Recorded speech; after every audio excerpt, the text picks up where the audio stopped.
नमस्कार दोस्तों, ऐसी मेरी परमपिता परमात्मा से प्रार्थना है कि आप सब सुखी हो, स्वस्थ हो, मस्त हो और मजे में हो।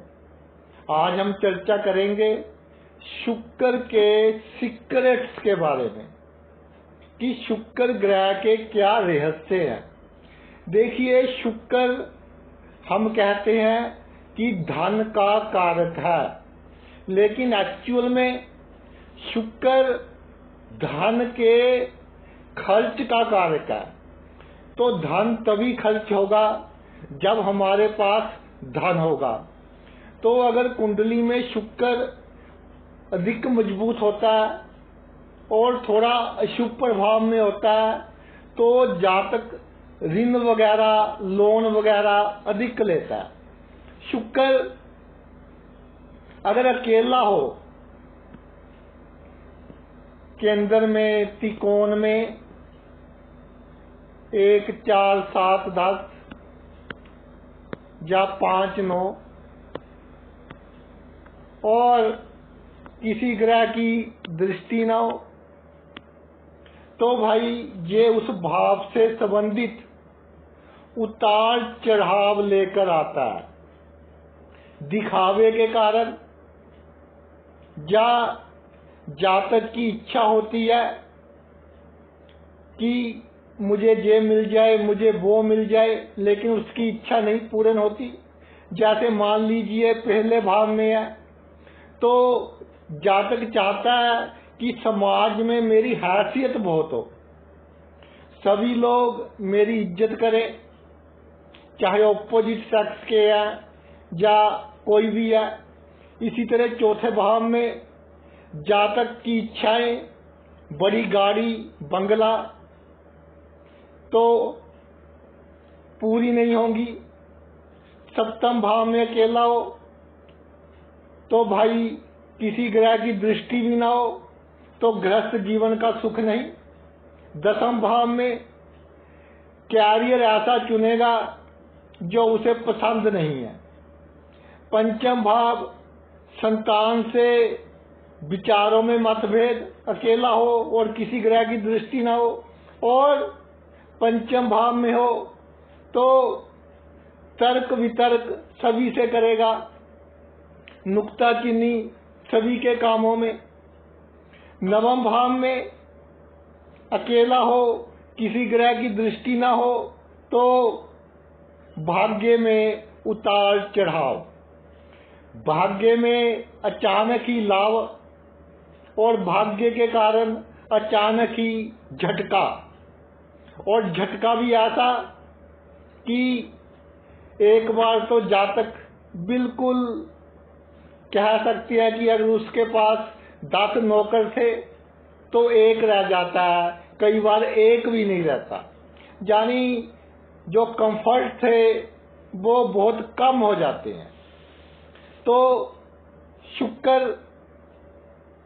केंद्र त्रिकोण में मजबूत हो जाता है, अकेला हो, किसी ग्रह की दृष्टि ना हो तो भाई ये फल निश्चित है। दूसरी बात, शुक्र अपनी राशि का हो। अपनी राशि कौन सी है? वृषभ और तुला, और इसके साथ केतु विराजमान हो जाए, शुक्र के साथ केतु विराजमान हो जाए तो जिस भी भाव में होगा ये योग, उस भाव से संबंधित जो भी मामले हैं जातक को उसका पूर्ण सुख मिलेगा। मान लीजिए दूसरे भाव में है तो धन का पूर्ण सुख, तीसरे में है मित्र बहुत होंगे, समाज में आदर मान सत्कार, जातक का लेवल जितना बड़ा होगा लोगों की नजर में उससे कहीं ज्यादा बड़ा होगा कि इसके पास तो पता नहीं क्या है। चौथे भाव में जमीन जायदाद, परिवार सुख के लिए बहुत अच्छा योग। इसलिए जिस भाव में शुक्र सब राशि का हो और साथ में केतु हो तो भाई उस भाव का इतनी वृद्धि होती है, इतनी वृद्धि होती है कि कोई सोच भी नहीं सकता। अब बात करते हैं जो शुक्र है कहते हैं कि जी नीच का आ गया शुक्र, तो अब जातक को कोई सुख नहीं मिलेगा। नीच का शुक्र होता है आपका कन्या राशि में। तो बहुत से क्वेश्चन जब हम ज्योतिष सम्मेलन में बात करते हैं या किसी भी डेस्क पर भाषण वगैरह देते हैं, कोई चर्चा होती है कि जी नीच का शुक्र है तो सभी सुख खत्म कर दिए। नीच के शुक्र के लाभ भी हैं और हानि भी है।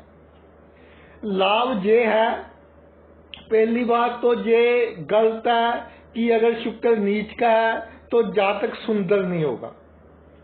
जातक बहुत सुंदर देखे गए हैं जिनका नीच का शुक्र है, लेकिन प्रॉब्लम आती है मैरिड लाइफ में। यानी जो शैया सुख है, फिजिकल प्लेजर है, वो कम मिलता है जातक को, और कई बार जातक चाहता ही नहीं। नीच का शुक्र हो, जातक चाहता है कि मैं तो ईश्वर की तरफ चला जाऊं, और नीच का शुक्र हो, कई बार इस तरह की कंडीशन कि जातक संतान नहीं चाहता, या संतान होने में डिले हो जाती है। लेकिन नीच का शुक्र जातक को हर स्थिति में ढालना सिखाता है, अहंकार कम देता है, और बुद्धि जातक की अच्छी होती है। अगर उच्च का शुक्र हो तो जातक के पास सभी सुख सुविधाएं के साधन होंगे, अच्छी गाड़ी होगी, अच्छा बंगला, और जो भी चाहेगा, जो भी इच्छा होगी वो पूरी हो जाएगी। लेकिन इसका नुकसान ये है कि एक उम्र में जाकर जातक के पास जब शारीरिक शक्ति कम हो जाएगी तो भाई इन चीजों की कमी महसूस होगी उसको। और उच्च का शुक्र जो दिखावा किया है पूरी उम्र और राजा के जैसे जीवन व्यतीत किया है, तो दुश्मनी बहुत हो जाएगी। खास तौर पर विपरीत लिंग के लोगों को के भड़काने के कारण, और ये दुश्मनी ओल्ड एज में जाकर जातक को बहुत दुखी करती है। अब बात करते हैं संबंध के बारे में। ज्योतिष शास्त्र में लिखा गया है कि शुक्र और राहु का जो संबंध है वो संबंध भाई बहुत धनदायक है। यानी शुक्र के साथ किसी भी भाव में राहु विराजमान हो जाए तो इसे धन योग कहा गया है, लक्ष्मी योग कहा गया है। इसमें एक बात है कि शुक्र के साथ जब राहु का संबंध बनता है, ज्योति संबंध हो तो फल 100%, अगर दृष्टि संबंध हो तो फल में न्यूनता आती है, लेकिन मिलता है। जातक को एकदम जीवन की सभी सुख सुविधाएं मिल जाती हैं, अचानक ही भाग्य साथ देता है और सब कुछ जातक को प्राप्त हो जाता है। लेकिन मान लीजिए 1 लाख मिल गया, उसको खर्च करने की स्पीड इतनी अधिक होगी कि बहुत जल्दी पूरे का पूरा पैसा खत्म। जातक के पास एक वस्तु आ जाए तो दूसरी की इच्छा, दूसरी आ जाए, तीसरी की इच्छा, तीसरी आ जाए, चौथी की इच्छा। इच्छाओं के चक्कर व्यूह में फंसता जाएगा। ठीक है, धन की कमी नहीं होगी, मगर संतुष्टि नहीं होगी, भटकेगा मन, सुंदर वस्तुओं के पीछे भटकेगा, ये भी मिल जाए, वो भी मिल जाए। और अगर शुक्र और शनि का साथ हो, शुक्र के साथ शनि हो, तो हाँ तो दोनों मित्र जे, लेकिन शुक्र के कान पकड़ कर रखता है शनि। शनि बहुत ही एक्सपीरियंस प्लेनेट। शुक्र दैत्य गुरु तो है, लेकिन इसका अपने आप पर कंट्रोल नहीं है।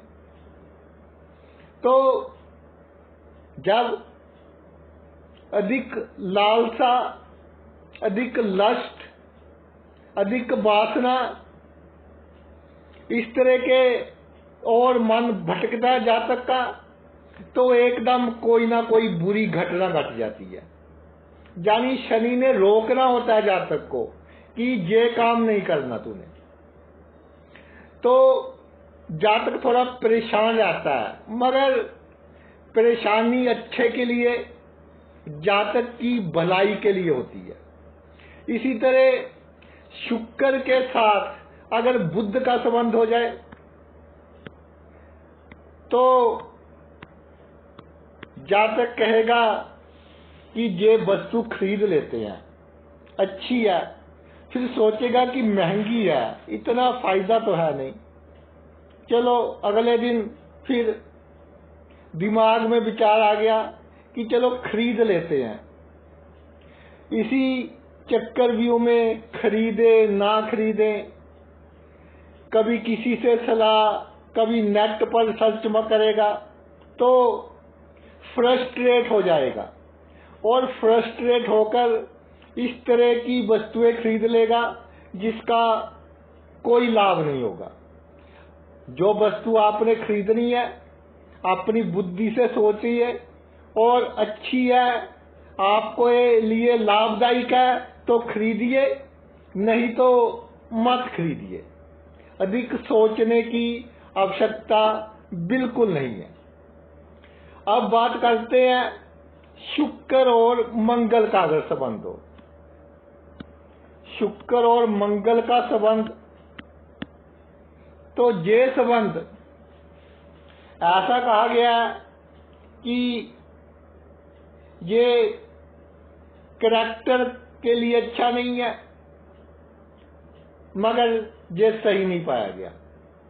शुक्र पंचम भाव का मालिक हो, सप्तम का हो, 12वें का हो हो सकता है ये हो, मगर शुक्र मंगल का संबंध एक इस तरह की ऊर्जा है जो जातक को जीवन में ऊंचाइयां देती है, जातक को जीवन में साहस देती है, जातक को लग्जरी भी देती है और काम करने की शक्ति भी देती है। तो अपनी विल पावर के कारण, अपनी मेहनत के कारण जातक जीवन में अपना जो गोल है वो प्राप्त कर लेता है। अब एक बहुत बड़ी धारणा है कि जी शुक्र छठे और 12वें भाव में राजयोग का काम करता है। तो बहुत रिसर्च की मैंने इस पर। शुक्र छठे भाव में हो या 12वें भाव में हो, देखिए जब भी शुक्र छठे भाव में होगा तो बिना मतलब के शत्रु और इस तरह की परिस्थितियां कि जातक उलझा रहेगा लाइफ में। उसका जो जीवन है अगर हम कहें कि स्मूथ चलेगा तो ऐसा नहीं है। एक तो काल पुरुष की कुंडली के हिसाब से शुक्र की नीच राशि बनती है ये। दूसरा, छठे भाव में शुक्र अपने दिखावे के लिए बेवजह की दुश्मनी पाल लेता है और मित्र और दुश्मनों में जातक अंतर नहीं कर पाता। इसी तरह 12वें भाव में शुक्र गृहस्थ जीवन के लिए प्रॉब्लम क्रिएट करता है। कोई तीसरा व्यक्ति जीवन में आता है और पति पत्नी के बीच गलतफहमी के कारण पूरे का पूरा जो लाइफ है वो टेंस हो जाती है। तो छठी और 12वें भाव में शुक्र आपको सुख सुविधा तो दे देगा, लेकिन भाई मन भटकेगा, पीस ऑफ माइंड के लिए अच्छा नहीं है। अष्टम भाव में शुक्र, तो जहां बहुत अच्छा रिजल्ट देता है, पैतृक संपत्ति, ससुराल से धन लाभ, अचानक धन लाभ, बिना कमाया धन, सब कुछ जातक को मिलता है। और जातक का व्यवहार करने का ढंग बहुत अच्छा होता है, समाज में इज्जत, मान, प्रसिद्धि बहुत मिलती है। अष्टम भाव का शुक्र सबसे अच्छा रिजल्ट देने वाला ग्रह है। अगर इसके साथ कोई और ग्रह हो तो भाई सोने पर सुहागे वाली बात हो जाती है। और अष्टम भाव का शुक्र जातक को लोकप्रिय बनाता है, धर्म के क्षेत्र में सफलता देता है। बड़े बड़े धार्मिक गुरु हैं, उनकी कुंडली में भी देखा गया। तो कुल मिलाकर बहुत अच्छा फल ये अष्टम भाव में देता है। तो ये तो थे शुक्र के सीक्रेट। आपने अपना इतना कीमती समय निकालकर ये वीडियो देखा, मैं तहे दिल से आपका आभारी हूँ। थैंक्स लो।